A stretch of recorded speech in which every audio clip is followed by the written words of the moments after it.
भात नदेबारु स्त्री को ठेंगारे पिटी पिटी मारिदेला स्वामी। ये घटना आजिर दिन में जोठी आम चंद्रायन कथा भावुं से भात मुठे जनकर जीवन जाऊँगी।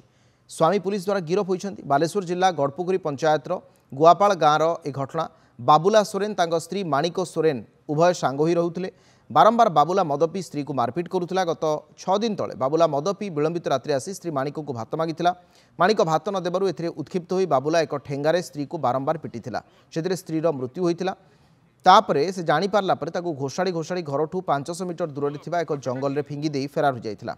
दुर्गंध हेबारु गाँ लोके जाई देखिबा परे खैरा पुलिस को सेमाने खबर देइथिले। खैरा थाना अधिकारी मृतदेह जबत करी तदंत आरंभ करिसेंती। आज फेरार थिबा स्वामी बाबुला को गिरफ करा जाइछि।